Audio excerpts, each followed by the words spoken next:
Xo, ha, ha. Assalomu alaykum, hurmatli kuzatuvchilar. Ismim Hamidulloh Najmiddinov. 7 yildan beri arab tilidan dars beraman. Bugun sizlar bilan o'rganadigan mavzuyimiz ha harfi va uni qanday qilib oson talaffuz qilish texnikalari haqida bo'ladi. Birinchi harfimiz bu xo harfi. Xo harfining maxraji halqumning yuqori qismi hisoblanadi. Bundan chiqdi, arab harflarini har birini o'zini haqqini ado qilib, har bir harfni maxrajdan chiqarish kerak bo'lar ekan, aks holda ma'no butunlay o'zgarib ketishi mumkin ekan. Ha harfi sukunli holatda va fathali holatda biroz osonroq bo'ladi, kasra va dommaga nisbatan. Xo, ha, ha. Assalomu alaykum, hurmatli kuzatuvchilar. Ismim Hamidulloh Najmiddinov. 7 yildan beri arab tilidan dars beraman. Bugun sizlar bilan o'rganadigan mavzuyimiz ha harfi va uni qanday qilib oson talaffuz qilish texnikalari haqida bo'ladi. Bilamizki, arab tilida 3 xil h harfi bor. Ana shu 3 ta harfni biroz farqlarini o'rganib olganimizdan keyin ha harfiga kirishamiz. Birinchi harfimiz bu xo harfi. Xo harfining maxraji halqumning yuqori qismi hisoblanadi. Buni, demak, maxrajini bilish uchun og'izdan boshlab to'g'ri chiziq tortilganda taxminan mana shu qismlarga to'g'ri keladi. Xo harfi. Rasmdan ham ko'ra olsanglar bo'ladi. Ikkinchisi bo'lsa ha harfi. Bu tomoqning, ya'ni halqumning o'rta qismidan chiqadi. Taxminan mana shu qismlarga to'g'ri keladi. Rasmda ko'rib turibsizlar. Va uchinchisi ha harfi. Ha. Bu halqumning, tomoqning tub qismi, ya'ni kekirdek ostida joylashadi. Taxminan mana shu nuqtalarga to'g'ri keladi. Xo, ha, ha harflariga misol aytadigan bo'lsak, masalan, axroja xo harfiga, ahsana ha harfiga, ahlaka ha harfiga misol bo'ladi. Ana endi bugungi mavzuyimiz ha harfini 5 ta bosqichda ko'rib chiqamiz. Birinchisi ha ning yozilishi. Ikkinchisi ushbu harfni xato talaffuz qilganda ma'noga qay darajada ta'sir etishi. Uchinchisi ha ning maxraj va ayrim sifatlari. To'rtinchisi aynan bizga kerakli nuqtasi shu, ha harfini oson chiqarish texnikalari va oxirgisi birgalikda mashq qilamiz. Birinchisi, ya'ni ha harfining ko'rinishi. Bilamiz, ha harfi qo'l beradigan harflar sirasiga kiradi. Ya'ni biror bir so'z ichida keladigan bo'lsa, oldingi harfga ham, keyingi harfga ham bog'lab yoziladi. Mana bu biz bilgan ha harfining alohida ko'rinishi. Ko'ryapsizlar? Alohida. Ha. Endi biror bir so'zni birinchi harfi bo'lib keladigan bo'lsa, ushbu ko'rinishda yoziladi. Pastki dumaloq qismi yo'q bo'lib ketadi va keyingi harfga bog'lanadi. Mana bu qismi esa ha harfining so'z o'rtasida kelishi va oxirgisi ha harfini so'zni oxirida kelish holati. Demak, ikkinchi qismi ushbu harfni xato talaffuz qilsak ma'noga ta'sir qiladimi yoki yo'qmi? Ba'zilar aytishadi, men shu ha harfini talaffuz qila olmayapman. Mana endi borim shu. Baribir talaffuz qila olmasam kerak deb aytishadi.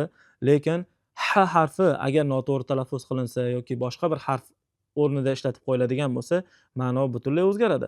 Misol uchun arab tilida habbun degan so'z bor. Habbun aynan shu ha harfi bilan. Bu don, urug' degani. Endi siz buni ha ni ayta olmasdan h bilan aytadigan bo'lsangiz, habbun yoki xobbun deydigan bo'lsangiz, xila, aldov degan ma'noga o'zgarib qoladi. Demak, habbun don, urug', xobbun yoki habbun xila, aldov. Bundan tashqari masalan halun degan so'z bor. O'zbek tilida ham bor. Hol ahvol deymiz-ku. Hal, holat degani. Siz buni o'rniga halun yoki xolun deydigan bo'lsangiz, unda tog'a degan ma'noga o'zgarib qolar ekan. Bundan tashqari o'zbek tilida bor, masalan, hal etish, hal qilib qo'yaman, o'zim hal qilaman degan so'z bor-ku. Bu ham arab tilidan olingan. Hallun degan. Hal, yechim, yechish degani. Siz buni o'rniga hallun yoki xollun deb qo'yadigan bo'lsangiz, unda sirka degan so'zga o'zgarib qolar ekan. Sirka. Yoki ko'pchilik biladigan mashhur so'zlardan hamdun degan so'z bor. Hamdu, maqtov degani. Siz uni o'rniga, ya'ni hamdu demasdan hamdu desangiz yoki yumshoq qilib hamdu deydigan bo'lsangiz, butunlay ma'nosiz bir so'zga o'zgarib qoladi. Ya'ni siz o'zi aslida maqtov demoqchisiz, lekin ma'nosiz bir so'zni aytib qo'ygan bo'lishingiz mumkin, agar ha o'rniga boshqa bir harfni ha yoki ha ni ishlatib qo'yadigan bo'lsangiz. Bundan chiqdi, arab harflarini har birini o'zini haqqini ado qilib, har bir harfni mahrajdan chiqarish kerak bo'lar ekan, aks holda ma'no butunlay o'zgarib ketishi mumkin ekan. Balki aytishingiz mumkin, ustoz, ha harfini ko'rinishini ham bilamiz, xato talaffuz qilsak nima bo'lishini ham bilamiz. Bizga ha harfini o'zini o'rgating, mahrajini o'rgating, chiqarish yo'llarini o'rgating deydigan bo'lsangiz, unda yaxshilab eshiting. Ha harfini mahraji halqumning, ya'ni tomoqning o'rta qismi hisoblanadi. Taxminan mana shu qismdagi to'g'ri keladi. Va mana shu joyda xildoq tog'ayi degan a'zo joylashgan bo'ladi. Ana shu xildoq tog'ayi orqali ha harfini va biz bilgan ayn harfini ham talaffuz qilishimiz mumkin. Aytishadiki, ana shu xildoq tog'ayini halqum devoriga qarab 50% gacha yaqinlashtiradigan bo'lsak, ha harfi hosil bo'ladi. Rasmda yaxshilab tushunib olsanglar bo'ladi. Demak, halqum devori va xildoq orasida kichik tuynuk hosil bo'lib, ana shu yerdan o'tayotgan havoning sirg'alib chiqishi orqali ha harfi talaffuz qilinadi. Bunda siz ha ni biroz bosim bilan talaffuz qilishga e'tibor qilishingiz kerak. Ha, ha, ah. Demak, bilib oldik. Ha harfini mahraji halqumning o'rta qismi ekan. Mana shu qism. Yana aytishingiz mumkin, ustoz, ha harfini ko'rinishini bilamiz, xato talaffuz qilmaslik kerakligini ham bilamiz, mahrajini ham yaxshi bilamiz. Bizga oson chiqarishni o'rgating deydigan bo'lsangiz, yaxshilab eshiting. 4-qismimiz aynan siz uchun. Demak, ha harfini oson chiqarish uslublarini endi o'rganamiz. Buni 6 ta bosqichda ko'rib chiqamiz. Birinchisi, ushbu harfni hech qanaqa harakatlarsiz o'zini talaffuz qilamiz. Tasavvur qiling, telefoningiz ekrani kir bo'lib qoladigan bo'lsa, odatda nima qilasiz? Olasizda deysiz. Keyin ustini artib tashlashingiz mumkin. O'sha paytda degan tovush bor. Ana shu tovushni qattiqroq, sal kuch bilan, bosim bilan talaffuz qiladigan bo'lsangiz, qisman ha harfiga yaqinlashadi.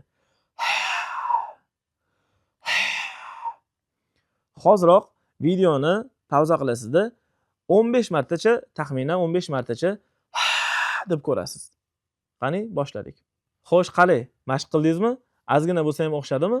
Ana shu uslubni ko'proq qaytaradigan bo'lsangiz, yana ham o'xshaydi. Ikkinchi uslubimiz xuddi shu tovushga, ya'ni tovushiga harakatlarni qo'shib talaffuz qilish. A, I, U ni. Birgalikda qaytaramiz. Ha. Ha.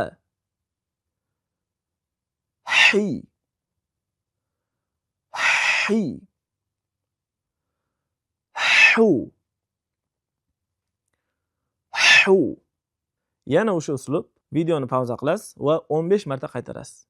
Demak, mashq jarayonida siz shu narsaga ishoning, siz buni albatta uddalaysiz. Qo'lingizdan keladi bu narsa. Odam qilgan ishni odam qiladi.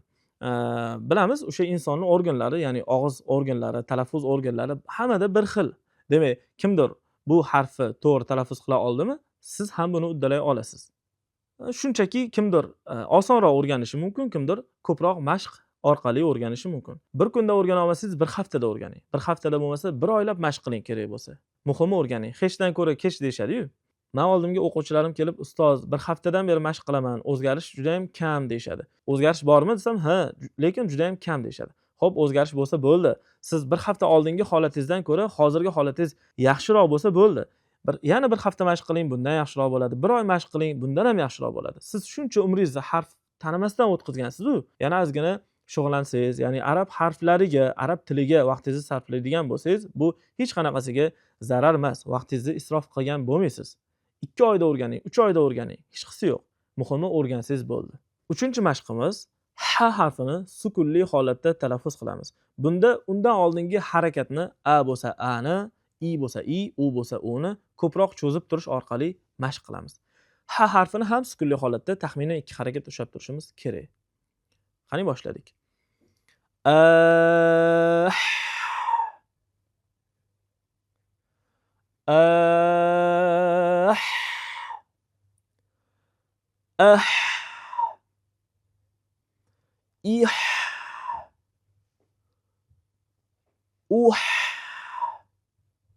Nimaga ha ni ko'proq ushlab turibmiz? Sababi bu harfda rohova, ya'ni yumshoq sifati bor. Yumshoq harflarni esa sukunli holatda ko'proq ushlab turishimiz kerak. Ana shunda harf aniq, ravshan eshituvchi odamga ma'lum bo'ladi. 4-chi mashqimiz fathani talaffuz qilamiz. keyin sukunli hamzani talaffuz qilamiz, ya'ni a deymiz va ana undan keyin fathali ha ni talaffuz qilamiz. A ha shaklida. A ha. Tomoqni biroz siqib ushlab turamiz, taxminan 3 sekund ushlab tursak, ya'ni a deb ushlab turamiz va ana undan keyin ha deb ha harfiga o'tamiz. A ha. A ha. Mana shu mashqni ham 15 marta takrorlang. 5-uslubimiz ana shu yuqoridagi mashqlarning hammasini boshni tepaga ko'targan holatda qaytarish bo'ladi. Ya'ni ha harfi tomoqning o'rtasidan chiqadi deb aytdik. Ana shu tomoqning o'rtasida hiqildoq tog'ayi a'zosi borligini ham eslatib o'tdik. Hiqildoq tog'ayini halqum devoriga qarab yaqinlashtirishimiz kerakligini ham uqtirdik. Endi ana shu hiqildoqni halqum devoriga yaqinlashtirish uchun boshni tepaga ko'tarishimiz kerak. Ana shunda o'zi ozgina yaqinlashadi. Shunda ha harfini talaffuz qilish biroz osonlashadi. Bu 5-usul. 6-uslubimiz eng muhim uslub hisoblanadi. Siz arab harflarini istalganini mashq qilayotganingizda, mashq qilish jarayonini telefoningizga yozib oling. Ya'ni diktofonni qo'shib, uni yozib olishingiz kerak bo'ladi. Ana undan keyin mashqni tugallab bo'lganingizdan keyin uni eshitib ko'ring. Eshitganingizda ustozni demak audiosi bilan bir xilmi? Ya'ni o'sha asl ha harfi bilan bir xil chiqyaptimi yoki biroz noaniqlik yoki o'xshamaslik bormi? Agar o'xshamayotgan bo'lsa, siz yana mashq qilishingiz kerak bo'ladi. Ya'ni odam o'zi mashq qilayotganda o'zi eshita olmaydi, u harflar qanchalik aniq chiqyaptimi yoki yo'qmi eshitib bo'lmaydi. Agar siz ustozingiz bo'lsa, uydagilaringiz biladigan bo'lsa, ular orqali mashq qilsangiz, bu nur ustiga nur bo'ladi. Lekin uyda faqat siz arab tilini birinchi o'rganayotganlardan bo'lsangiz, unda sizga telefon yordamga keladi. Demak, o'zingizni audioyingizni yozib olasiz va eshitib ko'rasiz. Eshitganda xatolarni aniq bilib olishingiz mumkin. Demak, mana shu mashqlarni yaxshilab qaytarasiz va albatta sizda ha harfi o'xshaydi. Keling, endi ha harfini arab tilidagi so'zlar bilan mashq qilamiz. Men aytaman, siz ketimdan qaytarasiz. Ha. Hi. Hu. Ah. إح أح حمد حمد يحمد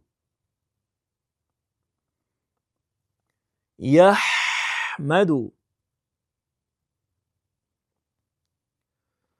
إحمد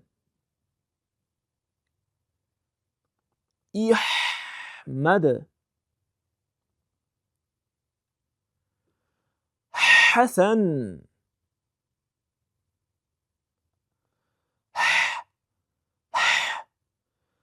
حسن حسب حسب حل